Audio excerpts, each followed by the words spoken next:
आइए आचार्य भगवान डॉक्टर शिव मुनि महाराज साहिब के सानिध्य में हम भी महान आत्म ध्यान अनुष्ठान का हिस्सा बने।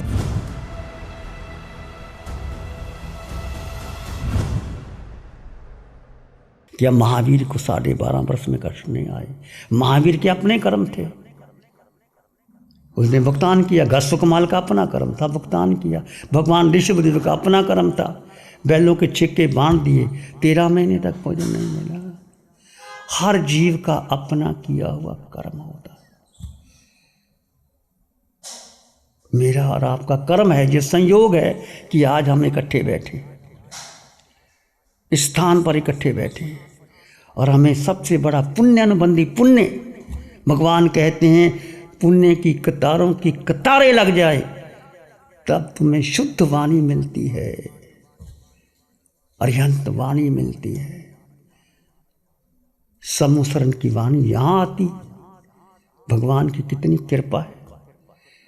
फिर भी उस वाणी को हम इनकैश ना करें, इधर उधर घुमा दें, तो हमारे जैसा मूर्ख कौन होगा। तो सहायता शरीर के लिए है, आत्मा का कोई सहायता की जरूरत नहीं है।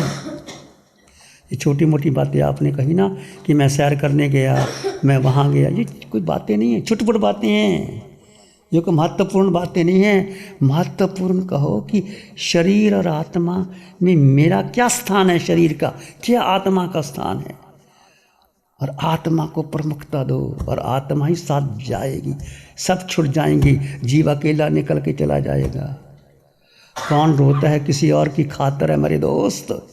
सबको अपनी ही बात पे रोना आया, कोई रोता नहीं, ना पत्नी, ना बेटा, ना धन संपत्ति। पत्नी कहती हाय अब चले गए, अब चला लेंगे काम, अब चले ही गए वो तो काम चला लेंगे। बेटा भी कहता है अपनी कोठी जायदाद अपने नाम करवा लेता है, और जो सोने की पड़ी होती हैं कुंडल वो भी उठा लेते हैं, और शमशान में जाकर के संस्कार कराते हैं, खाना भी खा लेते हैं। एक दिन भूखे नहीं रहते, उसी समय खाना बन जाता है, और वहाँ जाकर के स्नान करके खाना करके अपने काम में लग जाते हैं। दिस इज़ दी वर्ल्ड, ये संसार है। इसलिए संसार में अंतर से देखो, कुछ भी अपना नहीं। ठीक रहो पर अपना मत मानो, नाटक की तरह रहो। घर में रहो, परिवार में रहो। हम नहीं कहते घर में आपको रहना ही पड़ेगा, आपको परिवार चलाने के लिए धन जरूरी है, मैं कहता ही नहीं किसी को। धन कमाओ और खूब खाओ पियो भोगो, धन का एक ही, या तो भोगो या दान कर दो, और नहीं करोगे नाश हो जाएगा। सरकार ले जाएगी, चोर ले जाएंगे, बेटा पोता ले जाएगा, और तुम चले जाओगे। धन की 2 गति है, या तो भोग लो और या दान कर दो।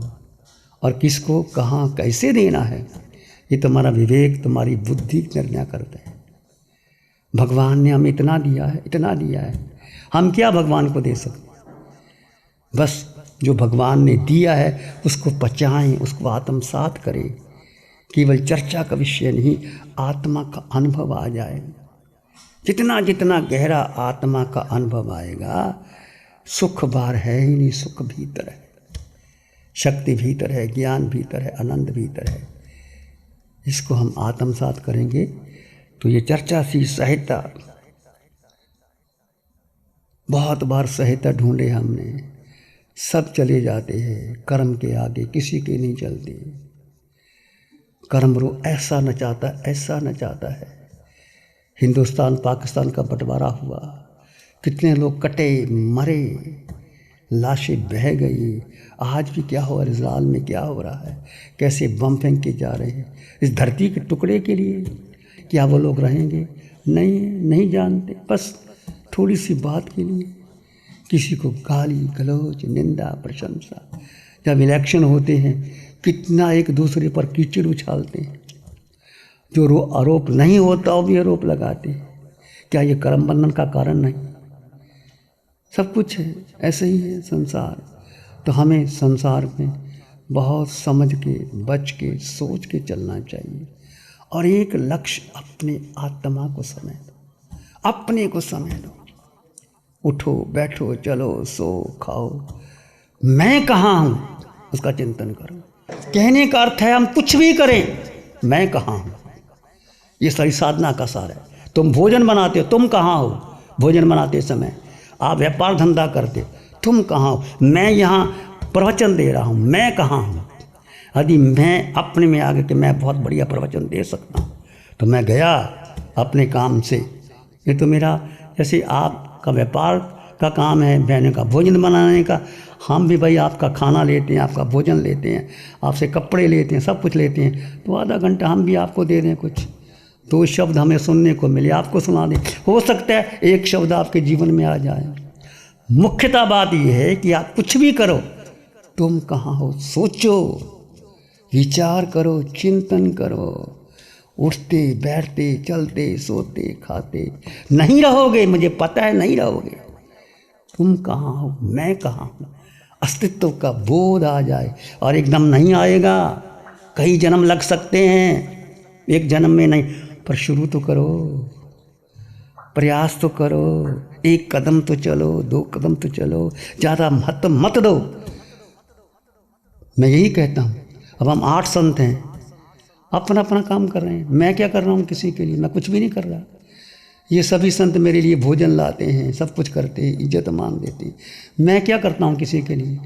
बाबा जी सुबह आके पूछते हैं, मुनि जी पूछते हैं, सब अपना अपना कर्म नियति से चल रहे हैं। किसी का कहाँ जन्म, किसी का कहाँ जन्म, क्या है? एक संयोग मिला है। इस संयोग में हम जो बैठे हैं, एक दूसरे को जाने समझें, अस्तित्व का बोध, ये बहुत ज़रूरी है। सहायता का पचकान महावीर ने सहायता का त्याग, और सभी तीर्थंकर कोई सहायता लेता ही नहीं। भगवान ऋषभदेव के साथ 4000 राजकुमार चले, भगवान ने तो नहीं कहा था मेरे साथ चलो। भगवान तो शुद्ध भिक्षा लेते थे, नहीं मिली, एक एक छोड़ के सब चले गए, सब चले गए, सब चले गए, भगवान अकेले रह गए। क्या भगवान को भूख लगी होगी, प्यास लगी होगी, पर भगवान का आत्म बल इतना बल था। और वही बल मेरे भीतर भी और आपके भीतर भी है, क्योंकि अप्पा सो परमप्पा, आत्मा ही परमात्मा है। मैं भी सिद्ध बुद्ध बन सकता हूँ, तुम भी बन सकते हो, तुम भी महावीर बन सकते हो, मैं भी बन सकता हूँ। और पंचम काल बाधक नहीं है, भगवान ने कह दिया। अरिहंत परमात्मा सिमंदर स्वामी कहते, इतनी साधना करो, इतनी साधना करो, केवल ज्ञान नहीं हो सकता, मोक्ष नहीं जा सकते, पर आगे आगे यहाँ तक तो पहुँच सकते, 80 डिग्री 90 डिग्री तो जा सकते। और आगे भावना रखो, एक ही भावना, प्रभु अगला जन्म महाविद्य में हो, और ऐसी माँ मिले जो पालने में मुझे बोध कराए और आपके समोसरण में ले जाए। बस आपके चरण में आ जाऊं और दीक्षा ले लूं, प्रभु मुझे और कुछ नहीं चाहिए। ये भाव तो रख सकते हो कि नहीं? ये पैसा टका लगता है कुछ? ये भाव रखो, प्रतिपल रखो, अंतिम समाधि मरण लेख करो कि मेरा अंतिम समाधि हो जाए। कितनी भी आधी व्याधि शरीर को आएगी, मुझको नहीं। और जो भाव रखोगे वो निश्चित मिलता है, पक्का मिलता है। जो तुम प्रतिज्ञा करोगे, संकल्प करोगे, भाव रखोगे, वो निश्चित मिलता है। पंचम काल बाधक नहीं है मोक्ष का, इतनी तैयारी करो प्रभु। और हमें तो पंचम काल में भगवान ने शुद्ध विधि दे दी, साधना दे दी, सब कुछ दे दिया। अब पराक्रम तुम्हें करना और मैं नहीं करना। मैं अपनी बात करता हूँ। कल मैंने भी चिंतन किया, क्या मैं छोड़ सकता हूँ? नहीं छोड़ सकता हूँ। जब तक पूर्ण वैराग्य से नहीं भरोगे, जब तक जो पुद्गल का आकर्षण नहीं छूटेगा, ऐसा नहीं कि तुम्हें भोगना नहीं पड़ेगा। हम भी भोजन करते हैं, आपके घर से लाते हैं और बढ़िया माल लाते हैं, तुमसे बढ़िया खाते हैं। और अब बहनें इतने प्यार से देती हैं हमें, जो खुद नहीं खाती हमें देती, पर उसमें हम रखें। ठीक है, आज मिल गया, आज घी घना, कल को मुट्ठी चना, वो भी ठीक है, वो भी ठीक है। आज यहाँ है, कल को पता नहीं क्या स्थिति होगी हमारी, कब चलना पड़ेगा, कब रहना पड़ेगा। ऐसा जियो और शरीर को महत्व मत दो। जो तुम्हें उदय कर्म से मिलेगा वो निश्चित मिल जाएगा। और उदय कर्म में नहीं होगा तो 1000 यत्न कर लो, न धन, न पद, न यश, न प्रतिष्ठा, न बेटा, न बंगला, न कोठी, न आपके पहने हुए हीरे जवाहरात काम आएंगे। सब उतार लिए जाएंगे। आप अकेला अवतरे, मरे अकेला हो, जो कब जीव को साथी सगाना को। एकत्र भावना का पोषण करो। एकदम नहीं आता, बहुत वैराग्य की ज़रूरत है, बहुत शक्ति इकट्ठी करने की ज़रूरत है, पर आज भावना रखोगे, प्रभु अंतिम समाधि मरण आ जाए, प्रभु अंतिम कितना भी कष्ट आ जाए, रोग कितने भी आ जाएं, कितना ही लोग मेरी निंदा करें, निंदा ही कर देंगे, शरीर की निंदा होगी। मैं देखता हूँ निंदा प्रशंसा कुछ नहीं, ये केवल अपना बोझ लगता है कि कोई नाराज़ नहीं हो जाएगा। ये नाराज़ हो जाएंगे तो क्या हो जाएगा, प्रशंसा हो जाएंगे तो क्या हो जाएगा, नाराज़ हो जाएंगे तो क्या हो जाएगा। हमारा अपना ही सोचने का तरीका है। शेक्सपियर ने कहा था, देयर इज़ नथिंग गुड और bad in this world, there is nothing good और bad in this world, only thinking makes it so. ये शेक्सपियर के शब्द हैं। संसार में ना कोई अच्छा है ना कोई बुरा है, तुम्हारा अपना विचार है, उसको अच्छा मान लो, किसी को बुरा मान लो। There is nothing good or bad in this world, only thinking makes it so। और ये मत सोचना को वो नाराज ना हो जाए। यदि आप सत्य के बल पर खड़े हैं, हो जाए नाराज, क्या फर्क पड़ता है। मुझे याद, हम दीक्षा ली थी, बहुत लोग हमारे विरोध में थे, वो सही नतमस्तक हो गए। जब मैंने PhD की, बड़े विरोध में थे। जब मैंने ध्यान केंद्र के लिए नाम लिया, बड़े विरोध में थे। जब ध्यान सिखाना किया, बड़े विरोध में, और सब हक में हो गए। ये दुनिया तो एक मदारी का तमाशा है, इधर भी आते इधर भी। तुम्हारा संकल्प पक्का होना चाहिए। और मेरी एक ही प्यास थी, प्रभु आपकी साधना मिल जाए मुझे, और कुछ नहीं चाहिए। और साधना मिली। तुम्हारा संकल्प, तुम्हारी प्यास, तुम्हारी प्रार्थना, तुम्हारी अभीप्सा, तुम्हारी आकांक्षा जितनी मजबूत होगी, उतना आगे बढ़ो। जितना तुम अपने में रहोगे, सुख मिलेगा, निश्चित मिलेगा। हम अपने में रहें, आत्मा में अनंत सुख भरा पड़ा है। हम आकर्षित में आ जाते हैं बाहर के सुख में। बाहर जब तक आपको, पुद्गल का मतलब है शरीर का सुख, बुद्धि का, मन का, धन का, भोजन का, ये सारे सुखों में हम आ जाते हैं, और वो सुख नहीं होते, वो साता होती है। हमने साता को सुख मान लिया और भीतर का सुख भूल गए। भीतर में तो अनंत सुख भरा पड़ा है। जितना तुम साता छोड़ दोगे, सुख प्रकट हो जाएगा। नहीं, ऐसा नहीं कहते नहीं गए, पर अभी प्रभु की कृपा से आपको, हमको साधना मिल गई है। अब हमें अवसर मिला है कि हम गहरे जाएं।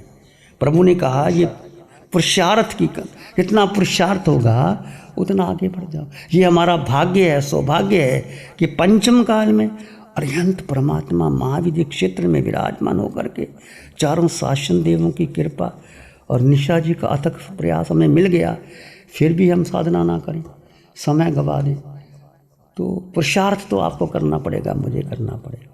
मिल गया सब कुछ, परंतु डूबना पड़ेगा, गहरे जाना, पक्का श्रद्धा, मैं जीवात्मा, और जो कुछ भी है मुझे अपने कर्म से मिलेगा। निश्चित रहो संसार में, कमलवत रहो, कमल की तरह रहो। पर निश्चित बात है कि भगवान ने जो कहा वो सत्य है, और उसमें सुख मिलता है। यदि आपका भीतर सुख बढ़ रहा है तो निश्चित आप आगे बढ़ रहे हैं, और सुख आपका भीतर है।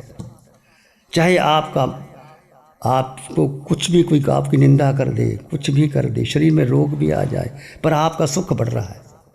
आपने सुना नहीं नामीराज, तो पर सुख बढ़ गया, जब वो भीतर गए तो सुख बढ़ गया। और प्रतिज्ञा कर ली, सुख भीतर है भरा, क्योंकि आत्मा का गुण सुख है। अनंत ज्ञान, ये ऐसी बात नहीं है 8 गुण, ये मेरे और आपके भीतर ठे हैं। अनंत ज्ञान, अनंत दर्शन, अनंत सुख, सुख भरा पड़ा है। पर प्रकट क्यों नहीं हो रहा?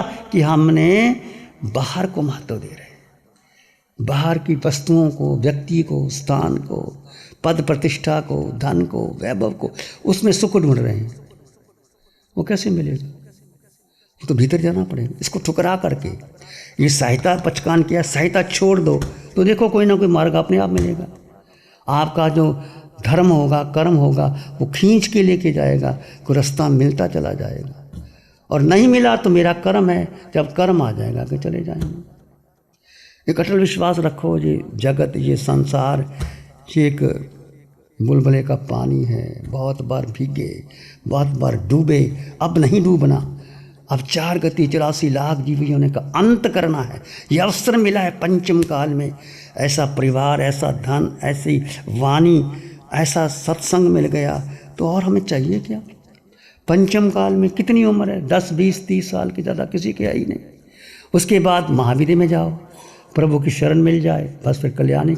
वहाँ जाना बहुत आसान है क्योंकि वहाँ अवधि ज्ञानी, केवल ज्ञानी जगह जगह है। और किसी के पास जाओगे आपका मार्गदर्शन कर देंगे। यहाँ कोई केवल ज्ञानी नहीं, अवधि ज्ञानी नहीं, कुछ नहीं, केवल भगवान की वाणी का सहारा है। उस वाणी से तर सकते हो। और निश्चित उपसर्ग तो आता है जीवन में। जब आप कुछ भी करते हो उपसर्ग आता है, और जब आप शांत रहते हो तो उपसर्ग टल जाता है। और उपसर्ग आ गए, मान लीजिए आपकी बाधा पार हो गई। प्यारी गुरुवाणी है, बड़ी ही सुहानी है। श्री चत्तारी मंगलम, अरहंता मंगलम, सिद्धा मंगलम, साहु मंगलम, केवली पाणत्तो धम्मो मंगलम। चत्तारी लोगुत्तमा, अरहंता लोगुत्तमा, सिद्धा लोगुत्तमा, साहु लोगुत्तमा, केवली पाणत्तो धम्मो लोगुत्तमो। चत्तारी शरणं पवज्जामि, अरहन्ते शरणं पवज्जामि, सिद्धे शरणं पवज्जामि, साहु शरणं पवज्जामि, केवली पाणत्तं धम्मं शरणं पवज्जामि। चार शरण दुख हरण जगत में, और न शरणा कोई होगा। जो भव्य प्राणी करे आराधन, उसका अजर अमर पद होगा उसका। लग्जरी, कंफर्ट, शानदार view, park inn by Radisson hotel. अपनेपन का एहसास, यहाँ बिताया हर पल आपके लिए होगा खास। यहाँ के अमेजिंग रूम्स, बैंक्वेट हॉल, तमाम प्रकार के प्योर वेज जैन फूड। जिंदा दिल लोगों के खूबसूरत शहर सूरत में रेडिसन ग्रुप की स्टार रेटेड लग्जूरियस होटलों में सबसे अग्रणी है park inn by Radisson hotel. एक बार अवश्य विजिट करें। सूरत अडाजन में park inn by Radisson hotel. Project by Sumeru group, Shri Babulal Mandot, Surat. गुरु हमको ऐसी कृपा दृष्टि दे।